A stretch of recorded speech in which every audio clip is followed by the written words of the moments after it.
नमस्कार, मैं Chandan Kumar. Aryabhata public school के लाइव सेशन में मैं आपका स्वागत करता हूं। जैसा कि आप जानते हैं कि आज क्लास 10 के इतिहास के कुछ टॉपिक पर मैं क्या करने वाला हूं, बात करने वाला हूं। इससे पहले मैं इतिहास में पाठ्यक्रम संख्या 1, 2 और 3 की बात किया था। आज मैं चैप्टर नंबर 4 की बात करने वाला हूं, भारत में राष्ट्रवाद। सबसे पहले क्लास में मैं बता चुका था कि राष्ट्रवाद होता क्या है। जब आप पहला चैप्टर पढ़िएगा तो इसमें बताया गया कि यूरोप में राष्ट्रवाद का विकास। जब तक आपको ये क्लियर नहीं होता है राष्ट्रवाद क्या है, राष्ट्रवाद हमारे लिए इंपॉर्टेंस क्यों है, बच्चों को दो चीज बहुत प्रॉब्लम करता है। एक राष्ट्रवाद, दूसरा साम्राज्यवाद। ठीक है, आज मैं बात कर दोनों पॉइंट्स को मैं आपको एक एक पॉइंट रखकर मैं क्लियर करने वाला हूं। सबसे पहले राष्ट्रवाद होता क्या है। किसी भी देश में रहने वाले नागरिकों को, किसी भी देश में रहने वाले नागरिकों को अपने देश के प्रति प्रेम की भावना यदि जगती है, उस प्रेम की भावना को राष्ट्रवाद की भावना हम कहते हैं। साम्राज्यवाद, साम्राज्यवाद किसी देश की जनता में नहीं होता। साम्राज्यवाद वहां की रूलर में होती है, वहां की शासक में होती है। जैसे अगर आपके घर की कोई मुखिया है तो वो अपनी जायदाद को विकास करने के लिए वो क्या काम करेगा, आगे बढ़ाएगा। वो अपने इकोनॉमिकल पावर के द्वारा, किसी भी पॉलिटिकल पावर के द्वारा, किसी भी कारणवश से वो क्या करेगा, आपको आगे बढ़ाने के लिए वो सोचेगा। जैसे हमारे मान लीजिए हमारे बगल में एक मेरा बड़े भाई है चाइना, उसकी भावना ही अलग है, आपको मदद देगा। जो कमजोर देश है, गरीब देश है, वो क्या करेगा, उसको क्या करेगा, मदद देगा।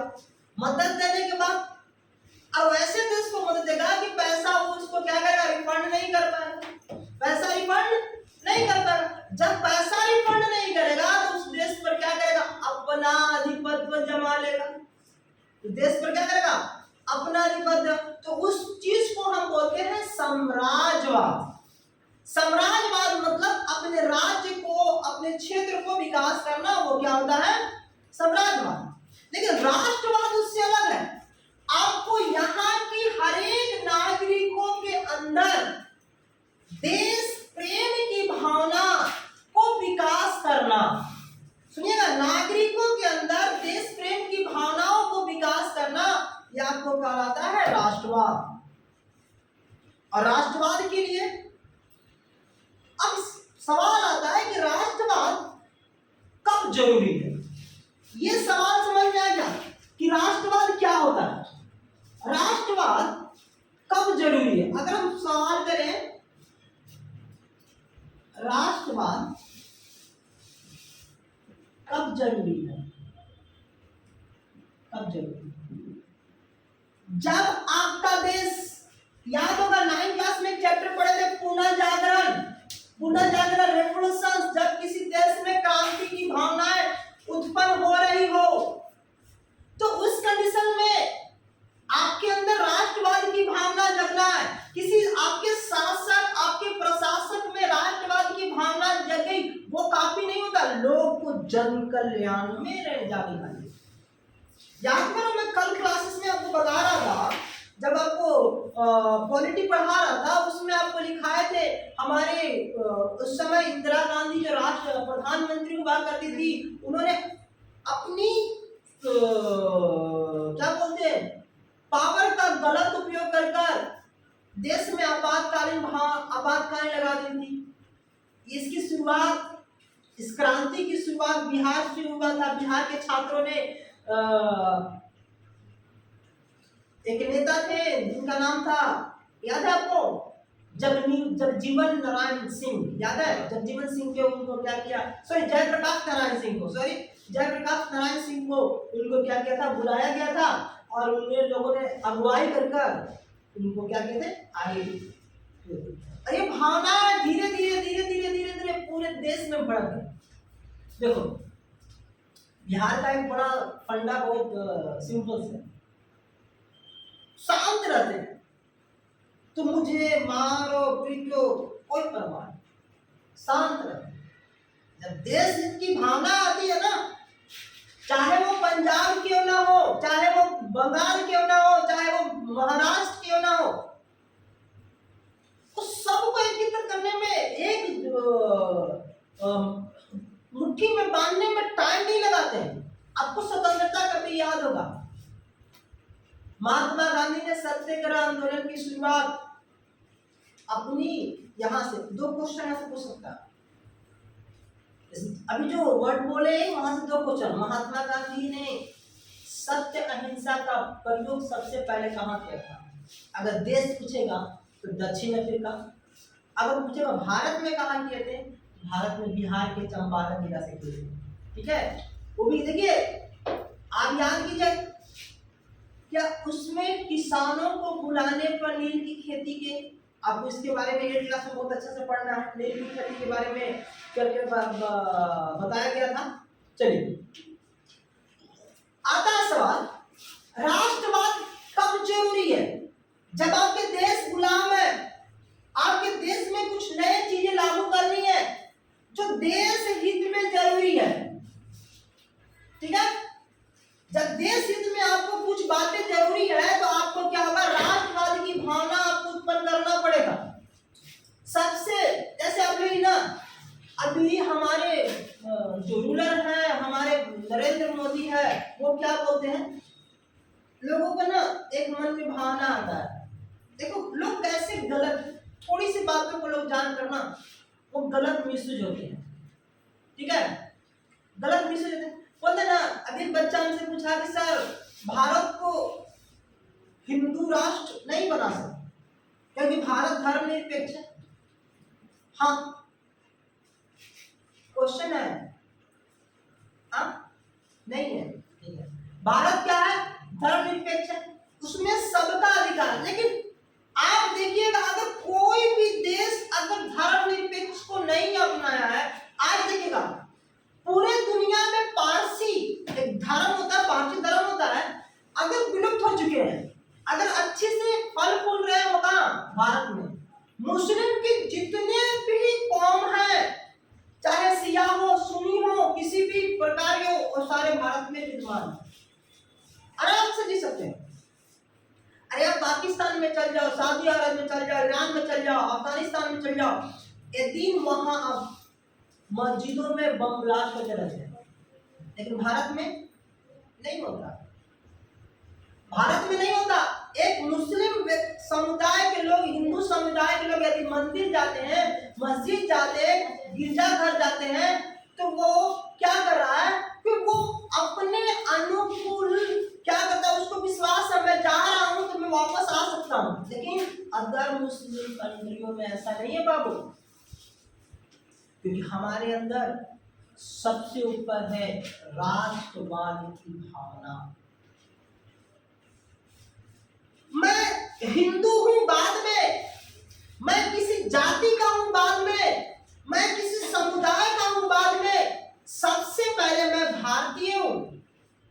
अगर ये भावना होती है ना, तब हमारे अंदर राष्ट्रवाद की भावना जगती है।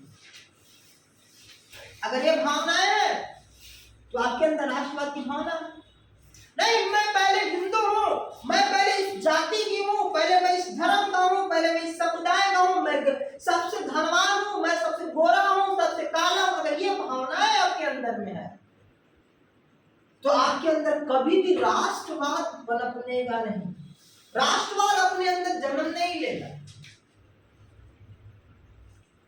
हम अपने देश के greatest old man Mahatma Gandhi का एक हमेशा एग्जांपल बच्चों को बहुत बताओ, उनको लोग समझ नहीं पाए।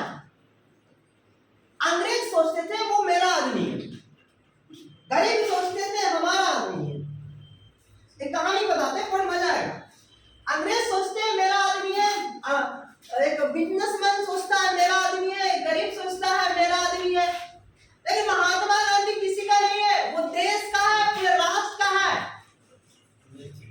महात्मा गांधी पूरे राष्ट्र का है, देश का नहीं है, पूरे राष्ट्र का सभी वर्गों का है, चाहे इसमें वो हिंदू हो, मुस्लिम हो या किसी भी समुदाय के हो, सभी का वो क्या है, वो नेता है। एक बात बता दें, हमारे यहाँ बाबाओं का बड़ा प्रचलित है। अगर मैं कह दूं कि मैं तुम्हें पढ़ा रहा हूं, पास हो जाओगे, विश्वास नहीं। लेकिन एक गेरुआ धर कर एक बाबा जी बोलती है, बेटा तुम पास हो जाओगे, मन में भावनाएं बन जाती है। अरे मैं आपके बच्चे बात कर रहा हूं, आपको अगर कोई बाबा बोल देगा ना कि तुम डॉक्टर बन जाओगी, तुम आर्मी बन जाओगे, तुम इंजीनियर बन जाओगे, आप वाकई में बन जाओगे, क्योंकि आपके अंदर उस तरह से हार्मोन जन, मैं डॉक्टर बनूंगा, मैं आर्मी बनूंगा, ये बनूंगा, ये बनूंगा, आपके करते करते करते करते करते एक समय आप बन जाओगे। एक बात बताते हैं, 1917 में महात्मा गांधी ने पहली बार चंपारण में सत्याग्रह आंदोलन की जब शुरुआत किया था, महात्मा गांधी गेरुआ वस्त्र धारण किए हुए तो वो जब निकले चंपारण, तो किसानों से बोले क्या बात, तो बोले कि बाबा मुझे दिक्कत तो कुछ नहीं है, पर हम लोग खेती जो नील की खेती कर रहे हैं, इसमें बिक नहीं रहा है, अंग्रेज दबाव बना रहे हैं कि खेती करो, लेकिन सामान मार्केट में बिक नहीं रहा, बस इतना सा। हाँ, तुम्हारे पास इतना डंडा उंडा है, सब घर में रख के मेरे साथ चलो, कुछ नहीं बोलना, कोई भी तुमको कुछ बोलेगा, कुछ नहीं बोलना है, चुपचाप बैठ कर तुम क्या करो, रोड पर बैठ जाओ। अब अंग्रेज डंडा लेके तैयार हो गए, मारेंगे। अरे आप जब धारणा करने बैठते हो तो पूरी डंडा डायरेक्ट नहीं मारता, जब तक आपकी तरफ कोई डंडा चलाने वाला जिंदा नहीं रहेगा। अंग्रेज भी एक दिन हो गया, 2 दिन हो गया, ना कोई डंडा चला रहा है, ना कोई ढेला फेंक रहा है, कुछ नहीं हो रहा। बहुत सारे लोग इस झुंड में, बच्चे बुजुर्ग बिहार के लोग बैठना स्टार्ट कर दिए। एक अंग्रेज अफसर ने कहा कि महात्मा गांधी पढ़े लिखे व्यक्ति थे, वकील थे, क्या उन्होंने कहा ठीक है, धारणा बस तब पे हटेंगे जब मेरा काम करो। क्या काम है कि आप यहाँ रैयत बाड़ी प्रथा को खत्म कर दीजिए। मतलब हम बता रहे 3 कटिया प्रथा, मतलब ना आपको पूरे जितना खेत है ना उसका 1/3 भाग में आपको, मतलब 1/4 में आपको क्या करना है, नील की खेती करना अनिवार्य। इसकी बहुत लंबी कहानी है, बहुत मजेदार कहानी है, ठीक है। इसमें नील की खेती करना जरूरी है। अंग्रेज ने कहा बस इतना सा बात, चलो खत्म कर दे। अरे ये बात सुनकर जानते हो वहां के मजदूरों ने कहा तो बाबा अंग्रेज को अपने घुटनों पर ला दिया, अरे यही बाबा है। और ये बातें बिहार से निकल के 2-3 सप्ताह के अंदर गुजरात में चली गई। अरे बिहार में बाबा आए हैं, थोड़ा जवान बाबा है, लेकिन क्या करें, लेकिन वो अंग्रेज को सीधे वही बाबा है, इलाज दिला सकते हैं। अगर मान लीजिए मैं बाबा बनकर, चाहे मैं बाबा हूँ कि चलो तुमको एक भविष्यवाणी करता हूँ, तुम जाओगे आज सोना का चैन मिलेगा, हाँ, और वाकई में आप दिए सोना का चैन मिल गया आप सबको, तो आप जाए घर पर, अरे बाबा है तो सर बाबा आए थे, वही बोले हैं कि सोना का चैन मिलेगा, वाकई में सोना का चैन मिल गया। और कल से फिर हमको पढ़ाने की जरूरत नहीं, आशीर्वाद देने की जरूरत है। आशीर्वाद देंगे ना, इधर आशीर्वाद देते हैं, होता है। कहने का मतलब बच्चे, ये भावनाएं यहाँ ही नहीं रुकी, ये भावनाएं आपको महात्मा गांधी को गुजरात बुलाया गया। मजदूरों ने कहा बाबा, अब महात्मा गांधी नहीं बाबा बाबा ये मालिक लोग काम करा के पैसे, ठीक है बैठो। मालिक लोग क्या हुआ प्रभु बोलिए, हाँ पैसा दे देंगे। अब ये बातें, अरे अरे अंग्रेज तो झुके, बड़ा बड़ा कंपनी का मालिक झुक रहा है। अरे भैया वो वकील थे, इंग्लिश बोलना जानते थे, लंदन में पढ़े लिखे थे, बड़े घर के बेटा थे, ठीक है। आपको पता है महात्मा गांधी को बुलाया गया इंग्लैंड में ना, तो क्या हुआ कि पूरी दुनिया को मालूम था भारत में एक व्यक्ति है अंग्रेज को सीधा करता है।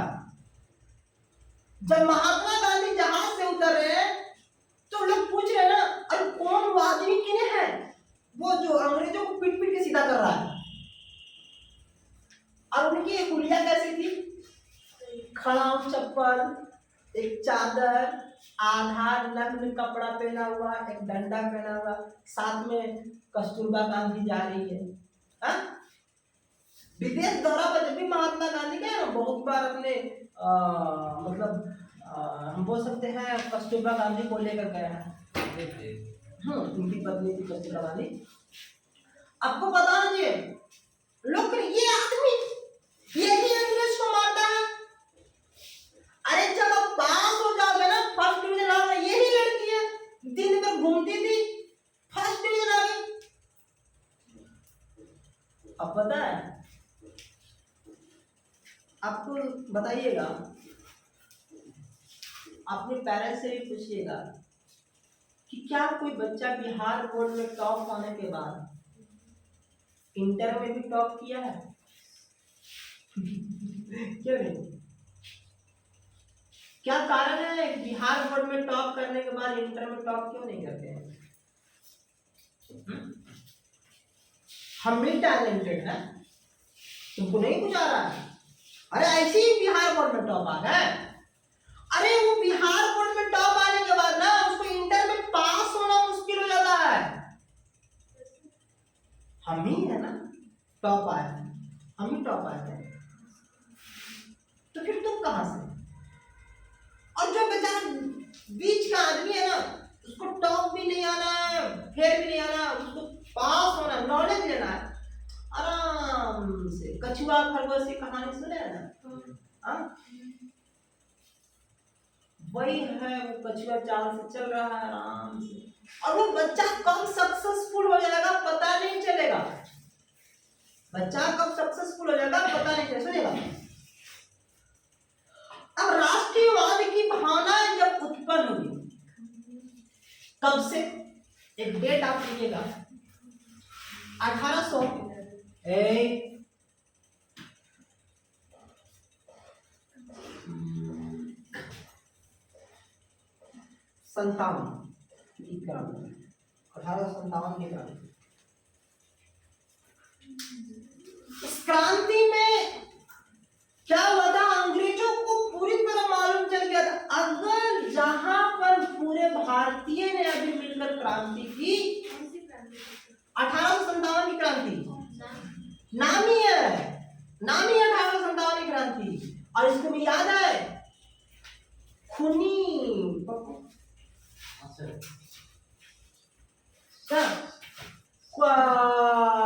क्या बोलते हैं, 1857 की क्रांति की बात आपको याद होगा। ये क्रांति हुई थी 1857 की क्रांति में, जिसमें अंग्रेजों से मिलकर देखिए, अगर मैं एक वीडियो बनाऊंगा 1857 की क्रांति, बहुत अच्छी कहानी है, एक बार में पूरी की पूरी बातें क्लियर, 1857 की एक बार में पूरी की पूरी बातें क्लियर।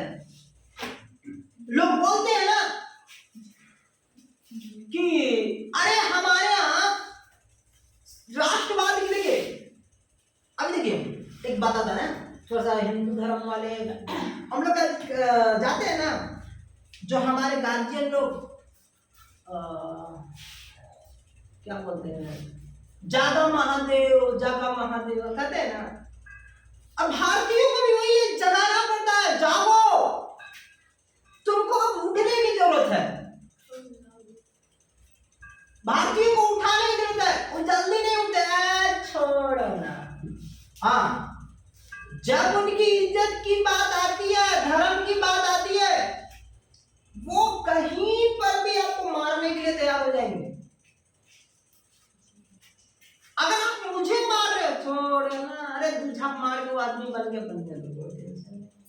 अरे मेरा, अरे जाना ये लोग के। लेकिन जैसे ही उसकी गिरबान पर हाथ डालोगे ना, वो काट देगा। जैसे ही उसकी धर्म को हाथ पहुंचाओगे ना, काट देगा। अंग्रेजों को मालूम चल गया था हमारे यहाँ कुछ हर धर्म की बात। आपको पता होगा कि मैं आर्यभट्ट में पढ़ा रहा हूं, तो इसकी कुछ बुराइयां भी हैं, कुछ अच्छाइयां भी हैं। कोई भी व्यक्ति अपने आप में पूरी तरह से प्रॉपर नहीं है। अगर होगा तो अपने आप को भगवान मानेगा। अरे मेरे अंदर भी कुछ बुराइयां, पढ़ाएंगे तो क्या, मेरे अंदर भी कुछ बुराइयां हैं, कुछ अच्छाइयां, तो अच्छे चीज लो ना, मेरे अंदर बुराइयां क्यों ले रहे हो? एक गुलाब का फूल, ठीक है, उसके अंदर भी कांटे होते हैं। क्यों होते हैं पता है?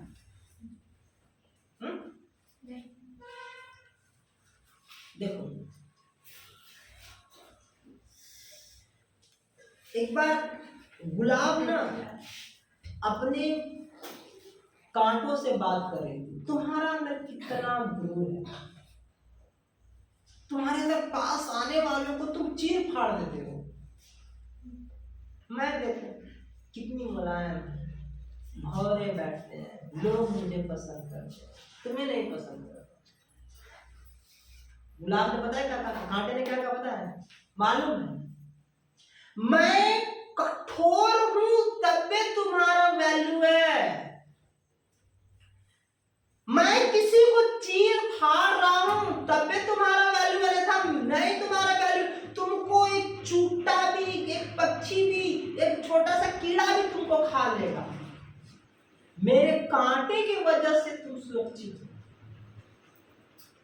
आपके गार्जियन बोलते हैं ना, बाहर नहीं जाओ, ये नहीं करो, वो नहीं करो।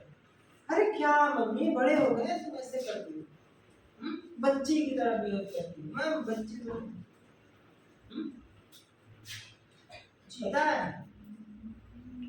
हमें पूरी बातें नहीं पता है, लेकिन तुलसीदास ने बहुत अच्छी बातें कही थी। यदि किसी बच्चे से उसकी माँ बाप की छाया उड़ जाए ना, तो नालायक बनने में टाइम नहीं लगाता। अगर किसी स्त्री विधवा हो जाती है तो पूरे समाज की गंदी नजर उसमें पड़ती है। यदि किसी लड़कियां के उसको पति छोड़ देता है, औरतों को पति छोड़ देता है, तो पूरे समाज की नजर क्या होती है, उस पर गंदी हो जाती है। अगर कोई बच्ची है जिसके माँ बाप की छाया हट जाती है, तो वो क्या करता है, गंदी हो, उसके समाज क्या होता है, गंदी। देखिएगा कुछ बातें का उदाहरण लिखिएगा, राष्ट्रवाद की भावना क्या है? चलिए लिखिएगा, और लिखिएगा राष्ट्रवाद की भावना क्या है।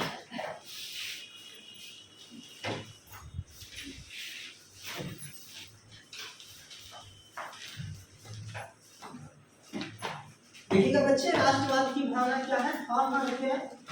किसी को डाउट है राष्ट्रवाद की सामान्य संबंधित तो पूछ लीजिएगा, डाउट नहीं है? चलिए, ऑल द बेस्ट।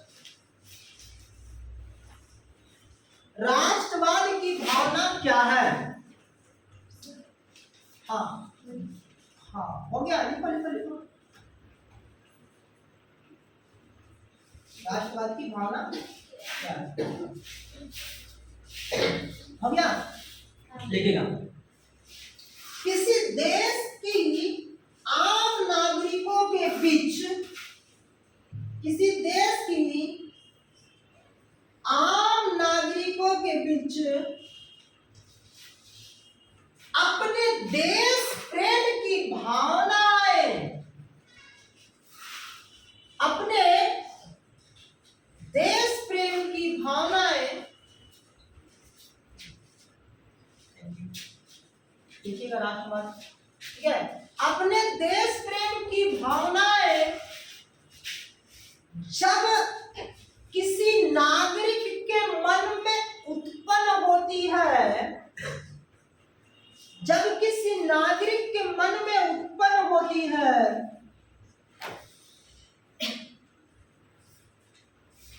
और उस प्रेम को उस प्रेम को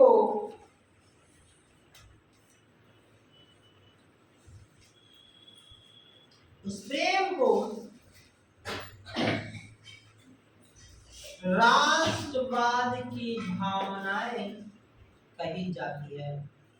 उस प्रेम को राष्ट्रवाद की भावनाएं कही जाती है। किसी को डाउट है राष्ट्रवाद के संबंधित, साम्राज्यवाद के संबंधित तो पूछ लीजिएगा। इसका राष्ट्रवाद या साम्राज्यवाद चलेगा? सही है, साम्राज्यवाद बता दें। चलो वेरी गुड। देखो अपने देश की, देखिए साम्राज्यवाद में देखिएगा, देखिए बच्चे क्या है साम्राज्यवाद।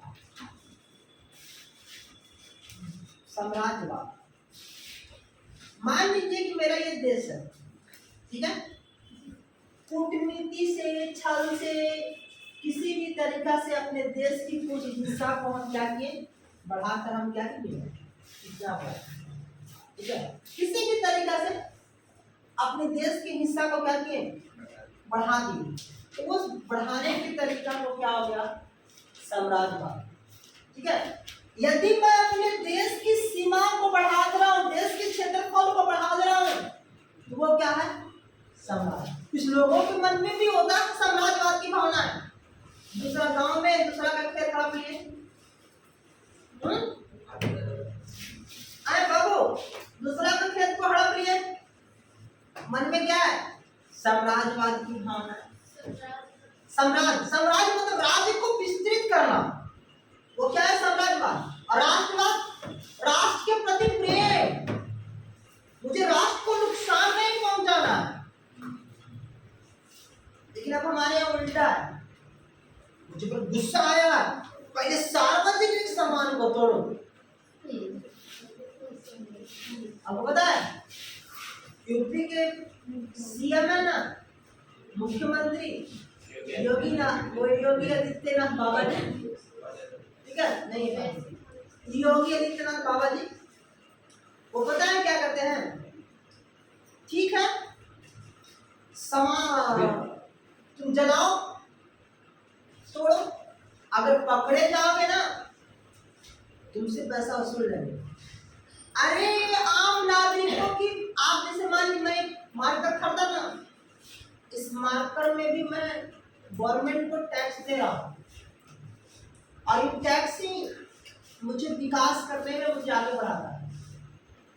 ठीक है, लिखिएगा थोड़ा सा,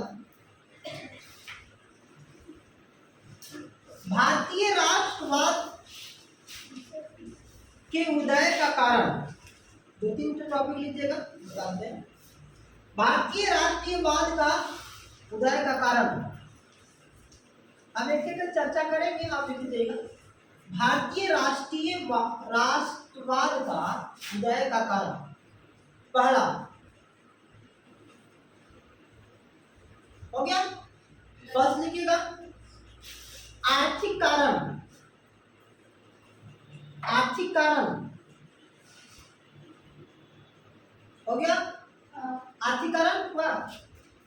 दूसरा लिखिएगा अंग्रेजी शिक्षा का प्रचार। अंग्रेजी शिक्षा का प्रचार, अंग्रेजी शिक्षा का प्रचार हो गया। मध्यम वर्ग का उदय, मध्यम वर्ग का उदय हो गया। साहित्य एवं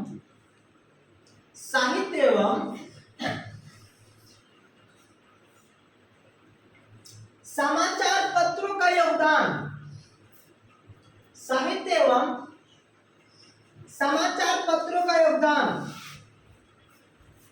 समाचार पत्रों का योगदान हो गया। चलिए आगे लिखिएगा सामाजिक धार्मिक सुधार। सामाजिक धार्मिक सुधार आंदोलन का प्रभाव, एक एक पॉइंट लिखते जाएगा, एक दो तीन लिखेगा। आंदोलन का प्रभाव, फिर से बोले, सामाजिक धार्मिक सुधार, दूसरा पॉइंट है। हाँ पॉइंट में है, सामाजिक धार्मिक सुधार, आंदोलन का प्रभाव।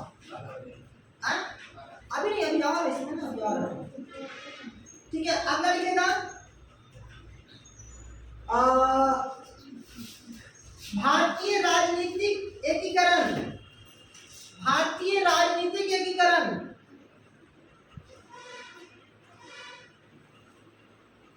भारतीय राजनीतिक एकीकरण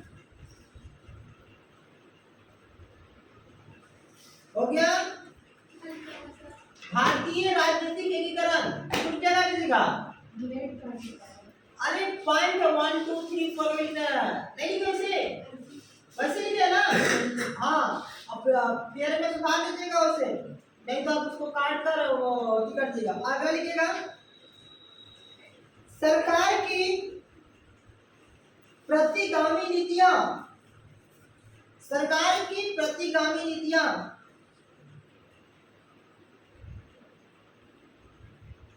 क्या हुआ? 7 को हुआ। चलिए एक बार लिखिएगा, 8 को करते हैं। सरकार की प्रतिगामी नीतियां, ये लिखवा दिए हैं, देखिए बताओ। प्रजाति विभेद की नीतियां लिख लो, प्रजाति विभेद की नीतियां, प्रजाति विभेद की नीतियां हो गया। चलिए पहला लिखेगा आर्थिक कारण। हाँ, लिख दीजिएगा। अगर ये पता चल गया, सुनिए, जैसे आज का इतिहास के टॉपिक में सवाल आता ना, अपने पाठ्यक्रम की पुस्तकों की कोई एक पॉइंट को इंडिकेशन करें, वो लिखे। इसमें तो आपको सबको पता चल गया क्या लिखना है सर। क्या जो बच्चे मेरे क्लास में बढ़िया से किए होंगे, जैसे प्रिया लिखी थी, वो कम से कम 200-250 में लिख दी है। ठीक है, पता नहीं क्या लिखी है, 200-250 वर्ड में लिखी है। तो हमने से पूछा भी कि लिखी है, तो हाँ, तो 200 वर्ड में लिखा। आपका पता नहीं, मैं किसी का कॉपी देखा ना हूँ, पर इसका कॉपी हल्का सा मैं था बगल में, तो देख लिया ना। ठीक है, चलिए हम बात करते हैं आर्थिक का। आर्थिक मतलब होता क्या है? आर्थिक मतलब होता क्या है? कौन बताएगा? कोई बताएगा आर्थिक मतलब? कोई नहीं पढ़ी। आर्थिक मतलब क्या होता है बताएंगे? स्थिति। और कोई बताइएगा? आर्थिक, अगर मैं बोलूं मेरा आर्थिक स्थिति सही नहीं है, तो क्या? नहीं, आप वर्तमान नहीं, आप कुछ दूसरा वर्ड बोलिए। आप बोलिए पैसा का इनकम बहुत कम। क्या बोल रहे बाबू? पैसा का मतलब इनकम। हाँ, मेरी तो आर्थिक, मुझे आर्थिक स्थिति सही नहीं है, इसका मतलब मेरे पास पैसे की कमी है। और आपको अब सवाल तुरंत आपको घेर देगा, सर हम तो सुने हैं भारत सोने की चिड़िया थी, फिर सोने की चिड़िया के पास पैसे की कमी कहां से आ गई सर? हाँ, भारत तो सोने की चिड़िया थी, इसके पास पैसा की कमी कहां से आ गई? लगता है ये पॉइंट गलत है, पॉइंट गलत है सर। लास्ट में यही ना कहोगे पॉइंट गलत है। या तो इतिहास वहां से मिस्टेक हुआ होगा, या तो आपसे मिस्टेक हुआ होगा। ये मानने के तैयार नहीं हो भारत के पास पैसा है, क्योंकि आप खुद पढ़ाए थे। एक इतिहासकार ने बताया था कि यदि मैं पूरे इंग्लैंड की पैसा को एक जगह रख दूं और सिर्फ भारत का एक राज्य, एक शहर, उस समय कोलकाता, अभी कलकत्ता है ना, अभी कोलकाता है ना, कलकत्ता के एक उच्चतम वर्ग के एक व्यक्ति, एक मतलब व्यापारी की पैसा रखो तो कई गुना ज्यादा होगा। भारत इतना धनवान था, अनुमान लगा लीजिए, अब अनुमान लगाइए कि एक व्यक्ति, इस रानी दीदी है, रानी दीदी मान लीजिए, अब सपोर्ट रानी दीदी की बात कर रहे हैं कि रानी है, पढ़ने में टैलेंटेड है, पढ़ने में टैलेंटेड है। अब मैं उनके पीछे बोल रहा हूं कि रानी क्लास में सबसे कम टैलेंटेड है, मैं बोल रहा हूं रानी क्लासेस में सबसे कम टैलेंटेड है, लेकिन अगर रानी कहीं दूसरे कोचिंग में जाए तो उसके दूर दूर तक कोई बच्चा उसको टक्कर देने वाला, मतलब एक्स्ट्रा टैलेंटेड। आज उससे एक्स्ट्रा टैलेंटेड आप लोग हो, तब तो मैं आपको पढ़ा रहा हूं, मैं आपसे ज्यादा टैलेंटेड हूं, ऐसा तो नहीं ना कि हम प्ले स्कूल में पढ़कर आपको पढ़ा रहा हूं। का खा का याद है, एग्जाम हुआ था ना का खा का, कुछ बच्चे ने बड़ा अच्छा कमेंट किया था, अरे सिर्फ आपका नहीं है, अब लगता है मेरे सर बहुत जो वीडियो देखेंगे ना, इस सब की हालत यही है, सबका यही हालत है, कखा नहीं आ रहा, मात्रा नहीं आ रहा, ये भी सीख लीजिए। अरे हम सीबीएसई वाले बच्चों को कह रहे हैं ना कि बहुत सारे बच्चे को हमें बहुत सारे बच्चों को मात्रा आर्थिक थोड़ा नहीं बताएंगे, आर्थिक कारणों क्या होता है। आर्थिक कारण क्या होता है कि भारत में पैसे की कमी हो गई। क्या कारण था सुनिएगा, पैसे की कमी के कारण क्या था, 2-3 कारण है। पहला, जमींदारी प्रथा, जमींदारी प्रथा क्या होता है सर? 1 मिनट बता दें, सामंतवादी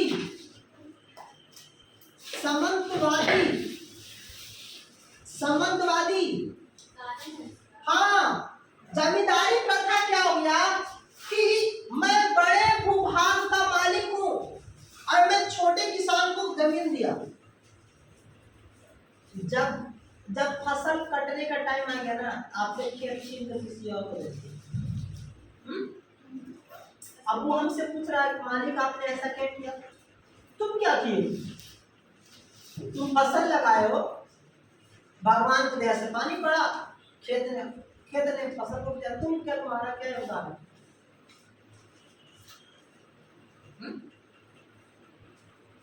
यदि यही क्वेश्चन आप यदि अपने माँ बाप से करोगे तो बहुत मार खाओगे।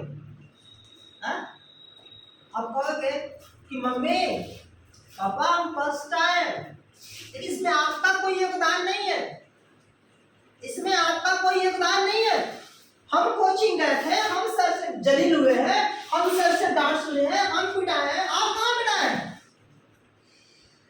पापा कहेंगे बेटा पैसा तो हमने दिया था ना, हाँ पैसा तो हम दिए ना, तभी तुम कोचिंग में गए हो, अब तुम मेहनत की हो। बहुत सारे लोग ऐसे हैं, सुनिएगा, बहुत सारे लोग ऐसे हैं जो पैसे की कमी के कारण पढ़ नहीं पाते। जमींदारी प्रथा में वैसा ही था, बहुत सारे छोटे छोटे किसान इनसे क्या करते, खेती करने के लिए लोन लेते थे।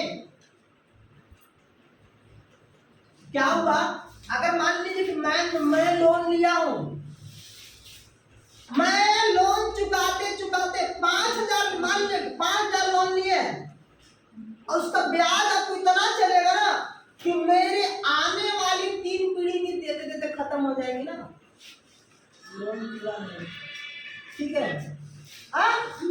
मेरे 3 पीढ़ियां भी लोन देते देते खत्म हो जाएगी, लेकिन जमींदार साहब का लोन खत्म नहीं होगा। लास्ट में जमींदार साहब के आने वाले 2-3 पीढ़ियां, सुनो मुझे परदादा से तुम लोन लिया था ना, कहाँ पैसे? अरे भैया मैं 3 पीढ़ी से तुमको पैसे दे, तुम्हारा लोन खत्म नहीं हुआ, एक काम करो तुम अपना जमीन मेरे नाम करो, मैं छोटा किसान था, जमीन को इनके नाम करने के बाद मैं क्या हो गया? मजदूर। मजदूर कौन है? जिनके पास खेती नहीं है, जिनके पास कमाने का कोई साधन नहीं है, वो कौन है? मजदूर है। सामंतवादी, बड़ा अच्छा क्वेश्चन है ये, आपको क्लास 6 में मिलता है। सामंतवादी क्या है? सामंतवादी, सामंतवादी।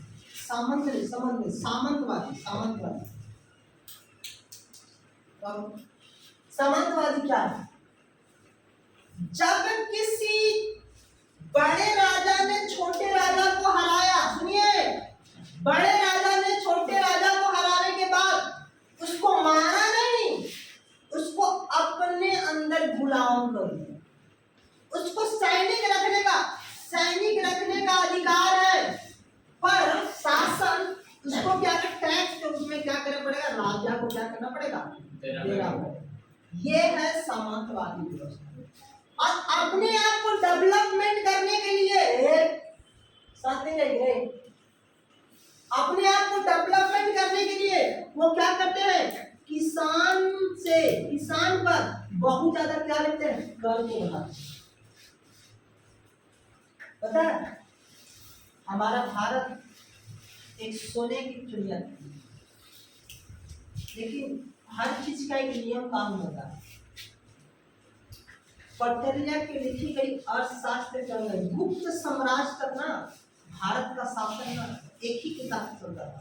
जैसे अब भारत का शासन भारतीय संविधान के अनुसार चलता है ना, उसी समय बाबू चंद्रगुप्त के से लेकर समुद्र ये गुप्त वंश तक पटरिया के अर्थशास्त्र किताब का उसी के अनुसार भारत का शासन चल रहा है। उसमें लिखा था, आप 6 क्लास के इतिहास पढ़ोगे ना, बड़ा मजेदार है उसमें लिखा। आप जाए घर पढ़िएगा, 2 चैप्टर है ना, पढ़िएगा 2-3 चैप्टर, और बहुत मजेदार लिखा है। राजाओं को कर चाहिए, टैक्स चाहिए, तो जनता को भी परेशान नहीं करना। उन्होंने कहा कि सिंचाई की व्यवस्था बढ़ा दो, नहर बना दो, तालाब बना दो, अच्छे बीज ला दो। उत्पादन अब नहीं ज्यादा है। यदि उत्पादन ज्यादा होगी तो क्या होगा? टैक्स ज्यादा मिलेगा। उत्पादन ज्यादा होगा तो अरे आप मान लीजिए आप पहले 1000 रुपया कमाते थे, आप लाख रुपया कमा रहे हो, तो मुझे टैक्स दोगे ना? आप 100 रुपया कमाते थे तो 18 रुपया मान लो मुझे टैक्स देते थे, 100 रुपया में 18 रुपया। अब लाख रुपया कमा रहे हो तो कम से कम 18,000 टैक्स दोगे ना? मुझे तो टैक्स से बड़ी दे दी। सिर्फ मुझे नहीं, आपका भी आर्थिक स्थिति मजबूत होगा। यदि किसी देश, अभी लगना बार ना यूट्यूब पे ट्रेंड चला, आप देखे होंगे, सरकार क्यों 32 रुपए पेट्रोल को वो 100 रुपए क्यों बेचती है? क्या सरकार पागल है? अपने देश को लूट रहा है? नहीं। अरे 3200 रुपया बेचकर जानते क्या कर रहा है? बहुत पॉल्यूशन को कम कर रहा है।